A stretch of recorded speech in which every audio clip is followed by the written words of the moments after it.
Heya Cryptozens, welcome back to the Crypto Overnighter. My name is Nikodemus and we do crypto news analysis nightly at 10 p.m. And keep in mind, none of this should be considered financial advice. And it's Sunday, February 26th, 2023. And I'm going to start with a couple of stories tonight that are a little bit different. Matthew Klinger from Jefferson City, Missouri, he got in trouble with the law because he shot a Bitcoin ATM. As a result, he was given 5 years of supervised probation. Now, it's not known if the machine was broken before he shot it. However, Klinger said that he did so that the ATM wouldn't take money from anybody else. In August of last year, Matthew Klinger went to a place called Vapor Maven. He said he wanted to speak with the store's manager because there was a Bitcoin ATM there and he didn't like it. So, after he hung up the phone, he took out his gun and he shot the machine 5 times. Then he left the area, as you do. Later, Klinger told the police that he went home and he confessed everything to his wife, and I cannot imagine how that conversation went. Probably not well, because he called the police himself. He left his gun on the porch, and then he went inside. When police asked Matthew Klinger why he shot the Bitcoin ATM, he said he did it so that the machine couldn't take money from anybody else. Last week, he admitted to damaging property and was given 5 years of supervised probation. It's not jail, but if he breaks the rules, that's where he could end up. In recent years, there's been a big increase in the number of Bitcoin ATMs around the world. That's because more people are interested in crypto, especially as a result of the 2021 bull market. The first Bitcoin ATM was created in October of 2013, and now there are over 35,000 of them. The United States has the most Bitcoin ATMs in the world with 32,650. Canada is in second place with 2,669, and Australia comes in third with 276. In 2021, when Bitcoin was worth almost $70,000, more than 20,000 new ATMs were set up. This trend even reached countries with economic issues like Cambodia, Venezuela, and Lebanon, where authorities did allow the machines to be installed. However, the slowdown in the crypto market in 2022 has really affected the rate of new machine installations. In the first 11 months of last year, only 6,100 new ATMs were installed. A 39-year-old man named Nadine Nahas used to work for the state of Massachusetts. I say used to because the police say that he set up some computers in a remote part of the school to mine cryptocurrency. Now, this means that he stole the school's power to make digital money, and not a small amount of it. Police say that he stole almost $17,500 worth of electricity, and that is a no-no in the state of Massachusetts. The news said that Nahas put his mines in the basement of the Cohasset High School. He's accused of stealing more than $17,000 worth of electricity to power his 11 computers, and he also vandalized the school. They say that he hid the machines in a crawl space near the cooling system. Now, the police found out about Nahas in December of 2021. They were tipped off by the town's facility director who noticed that something was amiss, probably because $17,000 worth of electricity was stolen. The police worked with the person in charge of the school's IT department, who determined that Nahas was using the computers to mine cryptocurrency.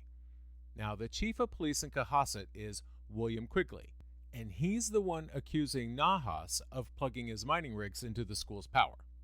The Coast Guard Investigative Service and the Department of Homeland Security took the computers away. They looked into the matter for 3 months, and at the end of their investigation, they determined that Nahas was probably the one who did it. He left his job, he resigned, in 2022. Now, Nahas was supposed to go to court this week, but he didn't show up. The judge in charge of the case issued a default warrant on him, so now the cops are going to be looking for him. At the end of 2022, people were paying 28 cents per kilowatt hour in Massachusetts. That's more expensive than Hawaii, New Hampshire, and Rhode Island. Maybe this is why people don't use Massachusetts as a place to mine crypto very much. On the other hand, Texas has become a good place to mine Bitcoin. It's cheap to get electricity there, big wide open spaces, and the weather is generally good. And the people in charge, the people who make the rules, they like digital money. Now, these are factors why some big companies like Riot Blockchain are there to begin with. Texas also became the go-to destination for displaced Chinese Bitcoin miners. Many of them settled in Texas after Beijing dropped a blanket ban on all cryptocurrency activities in 2021. The G20 met in India to discuss how to regulate crypto. They agreed that creating a global framework was important. The International Monetary Fund, the Financial Stability Board, will create a paper to form the basis of the rules. India, as a holder of the G20 presidency, announced this decision in Bangalore on Saturday. The G20 finance ministers and the central bank governors talked about making rules for crypto worldwide.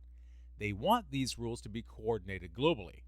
The synthesis paper will be ready during India's G20 presidency, which ends in September. So at this press conference in Bangalore, someone asked Indian Finance Minister Nirmala Sitharaman if the G20 will agree on crypto rules during India's G20 presidency. She said that they're still studying this issue. They want to make informed decisions. Sitharaman thinks that something should come out of it, though. This coming July, the FSB will give a paper on the regulation, supervision, and oversight of global stablecoins, crypto asset activities, and markets. Meanwhile, their synthesis paper will be ready for September. They said, quote, "We look forward to the IMF FSB synthesis paper, which will support a coordinated and comprehensive policy approach to crypto assets by considering macroeconomic and regulatory perspectives, including the full range of risks posed by crypto assets." Sitharaman also related a warning from Canada's central bank governor. The idea being that they can't approve of the use of crypto assets without a well-thought-out framework for implementation. U.S. Treasury Secretary Janet Yellen echoed that sentiment. She said that there needs to be a good set of rules for crypto activities. She doesn't want to ban crypto completely. However, IMF Managing Director Kristalina Georgieva told reporters at the event that banning crypto should be a possibility for the G20 countries. India's central bank governor said that the G20 nations have changed their view on crypto over the last year. And it's been a hell of a year, with several big crypto companies like FTX imploding. So it's not too surprising that central bankers are using that to call for severe limits, if not a complete ban on crypto adoption. Former customers of FTX Japan are taking all their money out. This is in contrast to the other FTX users that are still waiting for their money.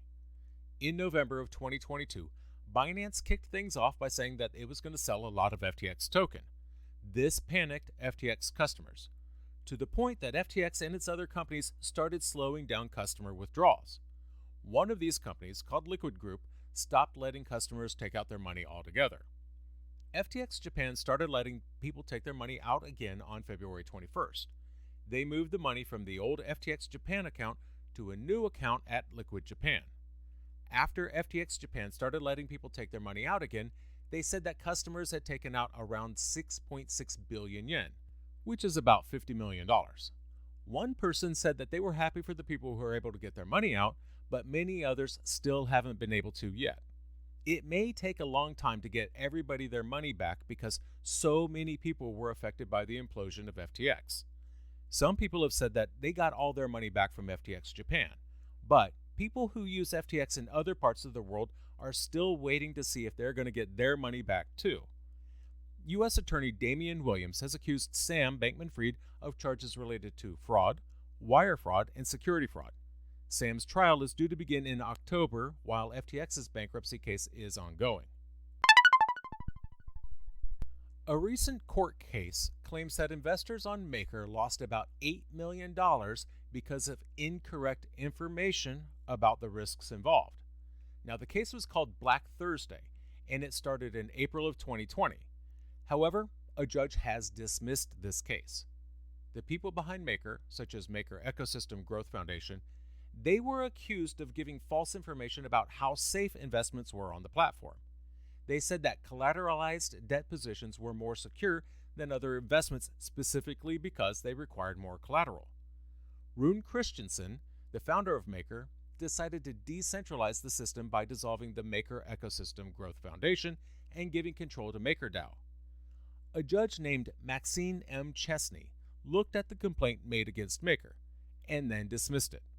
The judge said that Maker Growth Foundation could not be sued because it was already dissolved. Also, the person who made the complaint didn't provide enough evidence to support their claims. And this was the second version, the amended version of the complaint, so they'd already tried before and failed. Now, Maker lets people borrow money by pledging assets like Ether as collateral. They get DAI stablecoin in return. Now, to keep their loans safe, borrowers need to keep a certain level of collateral. Otherwise, their loan will get closed out and they will lose that collateral. Now, Maker makes sure that the loans are safe by making people pledge more assets than they're borrowing. This is called over-collateralization. And Maker does this to protect against cryptocurrency prices that may change quickly. Now, we saw a number of cases where the failure to do this brought companies down in 2022. I expect we'll continue to see more of that in 2023. Peter Johnson was the person who filed the complaint. He said that Maker told people that over-collateralization would limit losses to 13% and that users would get their collateral back. But during a crash in March of 2020, the price of Ether dropped quickly, and many people's positions were liquidated, including Johnson's. The lawsuit claims that investors lost $8.3 million and they want $20 million in compensation and punishment. Now, Johnson is free to try again, a third time. He can file again until March 17th. The judge is allowing this because the problems with the previous complaints could be fixed. On March 25th, the cost of testnet Ether on Goerli's testnet rose to $1.60 as traders speculated on a token that is considered to be worthless. Should be worthless. It's supposed to be worthless. So, Layer 0 introduced a new method of trading and exchanging Goerli's testnet Ether between the Ethereum mainnet and the Goerli testnet. The aim was to provide developers with a more convenient way to buy testnet Ether as opposed to the traditional approach of using faucets or requesting coins from testnet's developers. Despite this, critics caution that monetizing the testnet native currency, which is intended to have no value, would make it less appropriate for its primary purpose. Because, if your test money now has value, that means people are now testing with real money. There is no test money. Now, Mudit Gupta is the Chief Information Security Officer at Polygon, and they said that the recent rise in the cost of the Goerli testnet Ether marks the beginning of the end for the test network, at least as it currently sits. Now, Gupta explained that the testnet Ether was intended to be free and used for testing purposes only, but now it's being sold at a higher price by speculators. Last week, the token was trading at about 15 cents each, but on Saturday, it peaked at $1.60. Since then, the price has fallen, but it still has a value greater than zero, which is suboptimal. Now, Goerli's testnet Ether is controlled by a small group of validators. Now, that poses its own risk to the market, because if they decide to sell a large number of tokens at once, that could really hurt the price.